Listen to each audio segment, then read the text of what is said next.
In the small town of Elmwood, 18-year-old Jasmine Ford harbored a secret that shaped her entire life. She was HIV positive. This reality, unknown to her until recently, had been carefully hidden by her mother, Angela.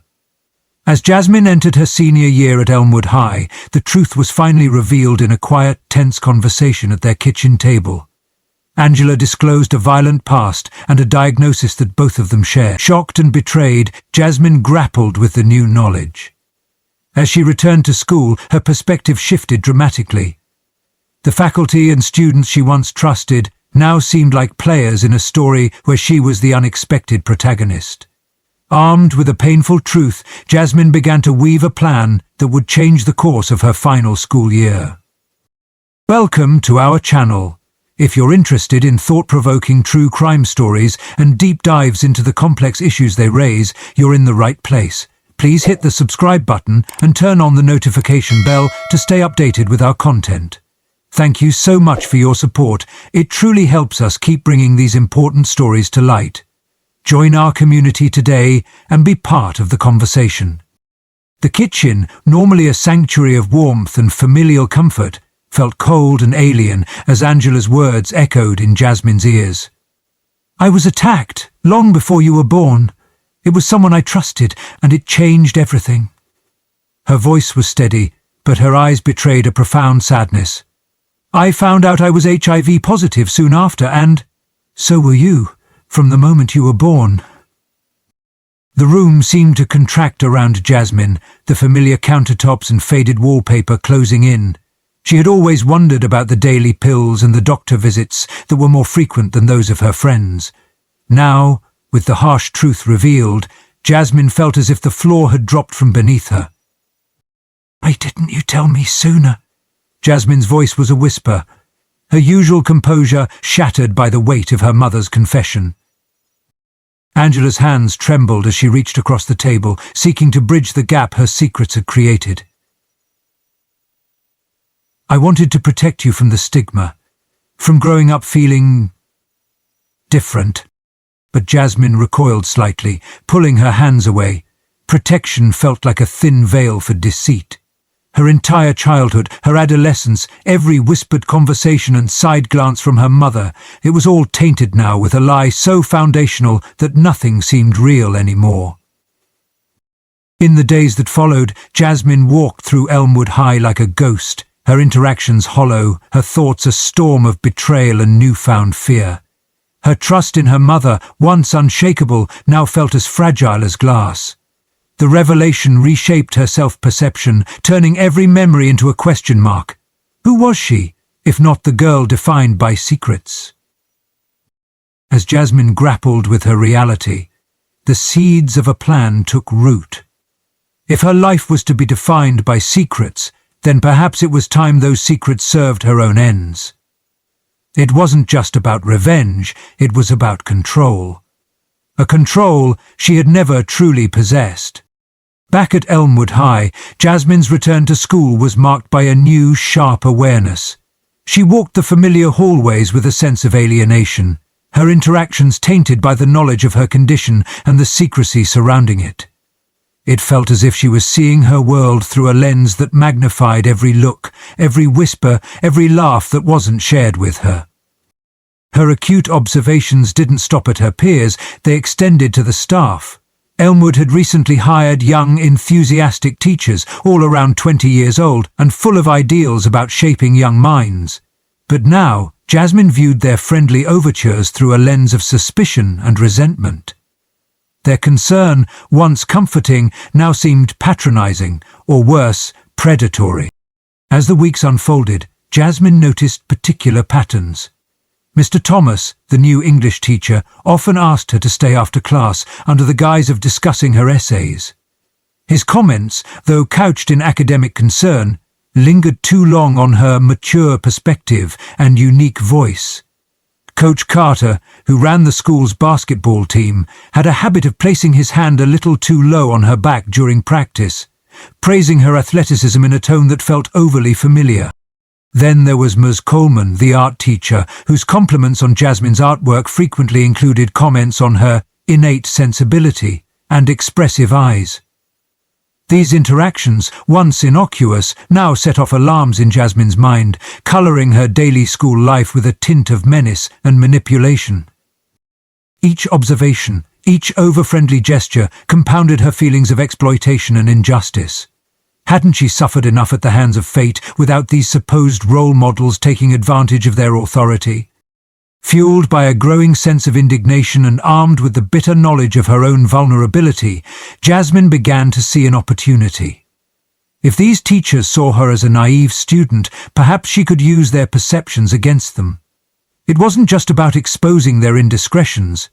It was about reclaiming power in a life where she'd felt powerless for far too long.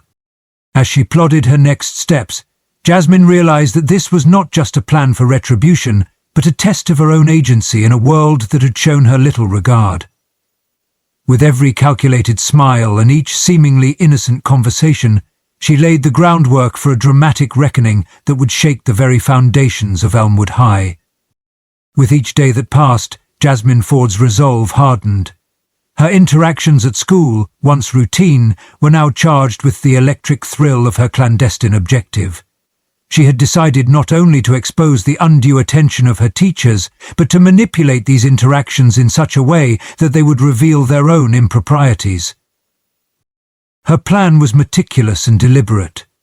Jasmine started by documenting every inappropriate comment and uninvited touch. A notebook hidden in the depths of her backpack became her secret ledger, recording dates, times, and exact words. This wasn't just a diary, it was evidence. But Jasmine knew that mere notes might not be enough. To truly expose the misconduct, she needed the teachers to cross a line so evident that no one could ignore it. She decided to engage each teacher in a carefully controlled environment, pushing them to reveal their vulnerabilities and ultimately their professional failings. With Mr. Thomas, the English teacher, she would feign confusion over assignments, requesting private sessions that would test his boundaries. For Coach Carter, she planned to ask for additional training sessions after school, creating scenarios that would put his intentions into question. Miss Coleman would be encouraged to share more personal reflections on art, subtly shifting their discussions from professional to personal. Jasmine's strategy also involved technology. She used her smartphone to record audio during their meetings, ensuring she captured any conversation that could be deemed inappropriate. Each encounter was a performance, with Jasmine playing the part of the intrigued, sometimes vulnerable student, all while maintaining an undercurrent of control. Her actions were not without risk.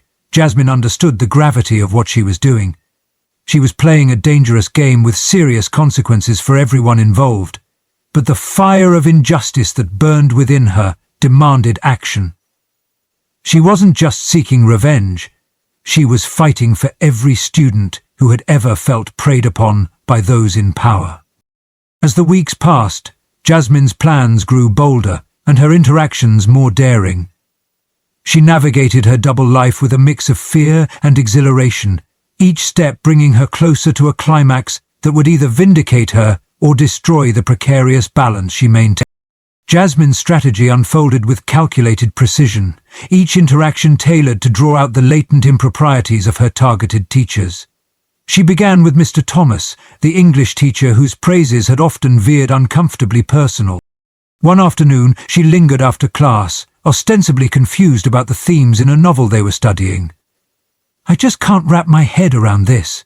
Could you help me understand?" she asked, her tone a mixture of innocence and feigned frustration. As Mr. Thomas leaned in closer than necessary to point at a passage in her book, Jasmine's recorder, discreetly placed on the table, captured every word. Next was Coach Carter, whose casual touches during basketball practice had always made her uneasy. She approached him under the pretense of seeking extra help with her shooting technique. "I really want to improve. Could we maybe stay a bit after practice?" she suggested. The gym, usually bustling with the shouts and squeaks of sneakers, was eerily silent as she engineered situations to coax him into more overt indiscretions, all under the watchful eye of her smartphone's camera, subtly positioned in her gym bag. Miss Coleman, the art teacher, was perhaps the most challenging. Her violations were less about physical space and more about emotional boundaries. Jasmine began spending extra hours after school discussing art but carefully steering conversations to personal aspirations and fears, recording how the teacher's tone shifted from professional to personal, crossing lines that should have remained intact. The history teacher, Mr. Lane, and even the principal, Mr. Harper, were not exempt from her campaign. Mr. Lane was drawn into lengthy discussions about historical figures, with Jasmine skillfully turning the talks to parallels with personal struggle and intimacy. With Mr. Harper, she feigned distress over her grades and future, visiting his office multiple times, each visit pushing the boundaries further, her recorder always on. As Jasmine orchestrated these encounters, a complex tapestry of evidence began to form. Each recording, each overstepped boundary, added to a growing portfolio that Jasmine guarded fiercely. Her emotions were a whirlwind of triumph and terror, pride in her agency clashing with the fear of potential fallout. Yet, with each successful manipulation, Jasmine felt a surge of empowerment. These individuals, who wielded their authority without regard for the vulnerabilities of those they were supposed to protect, were now unwittingly dancing on her strings.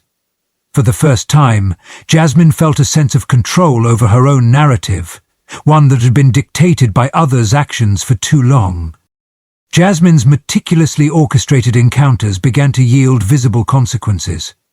The teachers, once confident and authoritative, now showed signs of strain under the weight of their compromised positions.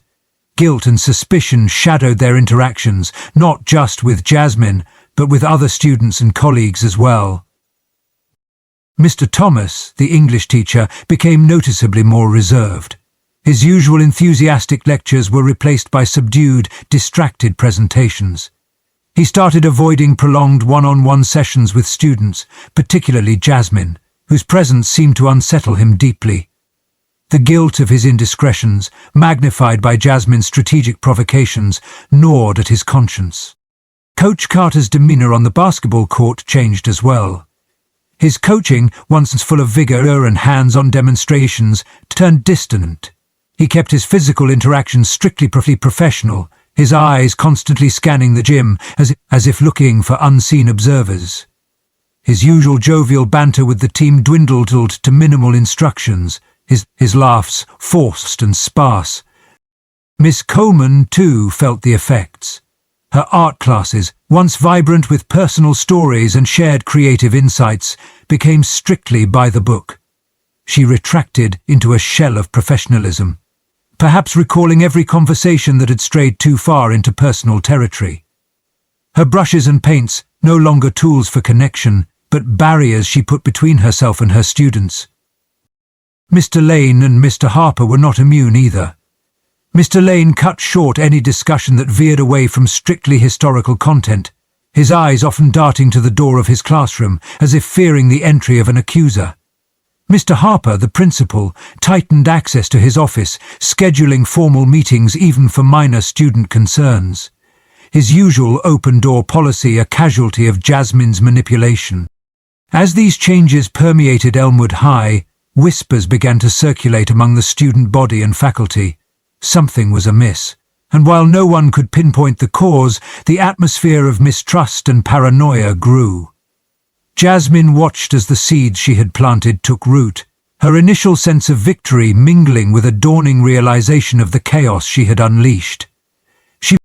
Despite the turmoil, Jasmine's plan had not reached its final act. The evidence she had gathered was explosive, capable of not only tarnishing careers, but also sparking a broader conversation about authority and vulnerability.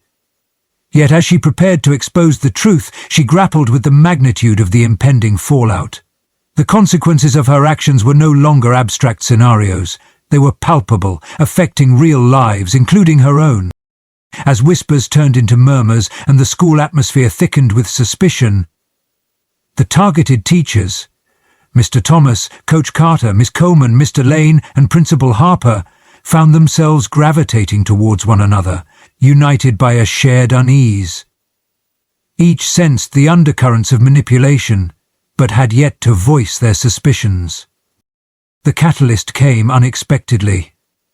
During a routine staff meeting intended to discuss curriculum changes, the topic shifted as Mr. Thomas, driven by a mix of guilt and desperation, veered the conversation towards student-teacher boundaries. "We need to be vigilant about our interactions with students," he began, his voice heavy.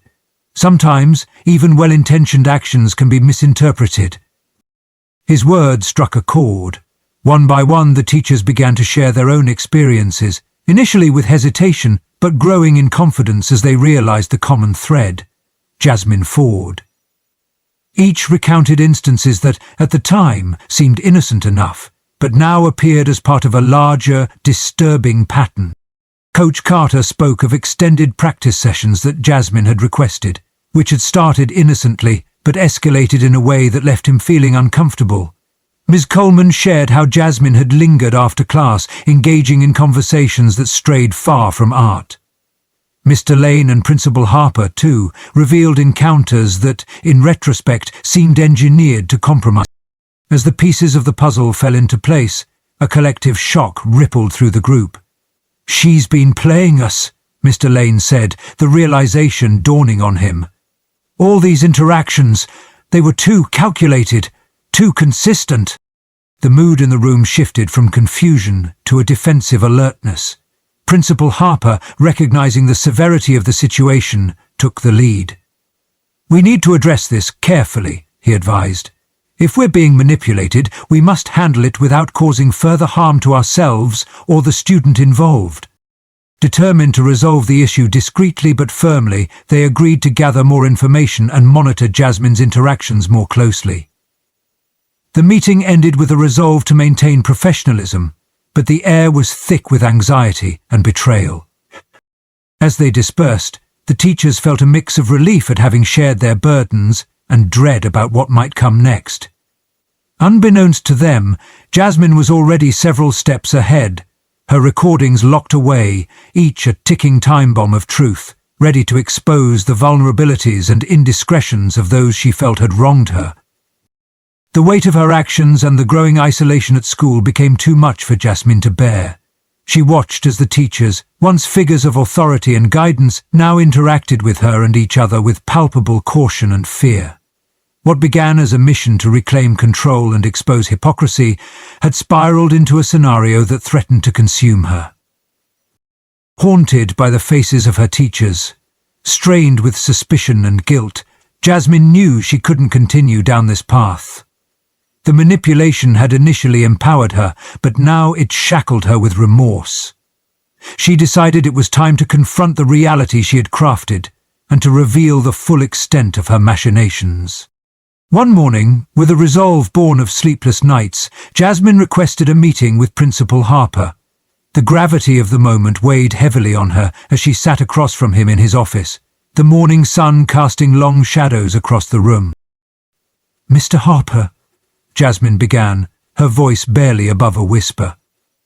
"There's something I need to tell you." Her hands trembled as she clasped them tightly in her lap, gathering the courage to continue. "It's about me and what I've done." She told him everything. She spoke of her mother's late revelation about their shared HIV status, how it had upended her world and skewed her perception of the relationships around her. She explained how this betrayal had seeded a deep anger and a desire for control, which she had wrongfully directed at her teachers. "I manipulated situations," Jasmine confessed, her voice cracking with emotion. "I wanted to make them feel vulnerable, to expose them, because I felt so powerless." Principal Harper listened, his expression a complex tapestry of concern, disappointment, and understanding. When she finished, the room was thick with the silence of heavy decisions pending. "This is serious, Jasmine," he said at last, his voice steady but compassionate. "What you've done has consequences, not just for the teachers, but for you as well." Jasmine nodded, tears welling up in her eyes. "I know, and I'm sorry. I didn't think about the harm I was causing. I just wanted to feel in control of something." Principal Harper sighed, the weight of the situation settling around him. "We need to address this, Jasmine. It goes beyond just school policy. This is about your well-being too. He assured her that her health status would remain confidential, but actions would need to be taken to address the breaches of trust and the emotional harm caused. They discussed the next steps, including counseling for Jasmine and a mediated discussion with the teachers to repair the fractured relationships. As Jasmine left the principal's office, she felt a mix of relief and dread. She had unburdened her conscience, but now faced the daunting path of restitution and personal healing. The road ahead would be difficult. But for the first time in a long while, Jasmine felt a glimmer of hope that maybe, just maybe, In the days following Jasmine's confession, Elmwood High became the epicenter of a storm that reached far beyond its walls. The revelation of her actions and the motivations behind them prompted an immediate and serious response from both the school administration and local authorities. The police were called to investigate the nature and extent of Jasmine's manipulations, particularly the recorded interactions that could imply misconduct by the teachers. While none of the teachers had crossed legal lines with intent, the scrutiny and the breach of trust were enough to place their careers in jeopardy. Mr. Thomas, Coach Carter, Ms. Coleman, Mr. Lane, and Principal Harper were all placed on administrative leave as the investigations deepened. The community, once tight-knit and trusting, was now divided. Some rallied in support of the teachers, understanding the complexity of the situation, while others condemned them for allowing any ambiguities in their conduct with students. For the teachers, the professional fallout was immediate and devastating. Mr. Thomas and Coach Carter, unable to distance themselves from the scandal, resigned. Ms. Coleman, whose interactions had been more emotional and less physical, faced a suspension and was barred from participating in after-school programs. Mr. Lane and Principal Harper, caught in the administrative and leadership crossfire, struggled to salvage their reputations. Meanwhile, Jasmine's own path took a drastic turn. After extensive consultations with mental health professionals, legal advisors, and her mother, it was decided that Jasmine would be placed in a rehabilitation facility. This facility specialized in addressing both her psychological needs and managing her HIV treatment, providing a holistic approach to her rehabilitation. The decision was not made lightly. Angela, grappling with her role in Jasmine's spiraling actions, stood by her daughter. She advocated for a solution that addressed Jasmine's mental health and the underlying issues stemming from her lifelong burden of secrecy and sudden empowerment through manipulation. Jasmine's time in the rehabilitation center was a period of intense introspection. She attended therapy sessions that focused on understanding the consequences of her actions, developing healthier coping mechanisms, and planning for a future that could be different from her past. The sessions were often grueling, filled with painful admissions and emotional revelations about her feelings of betrayal, anger, and loss. Back in Elmwood, the school underwent its own transformation. Policies were revised to ensure clearer boundaries and more stringent oversight of teacher-student interactions. The scandal served as a painful but necessary catalyst for change, forcing the community and the school system to re-evaluate and strengthen their protocols to protect both students and teachers from similar situations in the future. As the legal and emotional fallout settled into a new normal, everyone involved was left to navigate the altered landscapes of their lives and careers. For Jasmine, the road to redemption was paved with challenges, but also with opportunities for genuine growth and change. Her story, marked by profound mistakes and pivotal revelations, became a case study in the consequences of unaddressed pain and the complex journey towards healing. The tumultuous events at Elmwood High School served as a catalyst for profound changes within the community. The painful revelations and their repercussions forced a re-evaluation of how trust and responsibility are managed in educational environments. Elmwood High implemented new training programs for teachers that emphasized ethical boundaries and the importance of maintaining a professional distance. These initiatives were designed not just to prevent similar incidents, but to foster a safer, more supportive atmosphere for both students and staff. The school also introduced comprehensive health education programs, including discussions on HIV awareness and mental health, aiming to destigmatize conditions and encourage a more inclusive and informed community environment.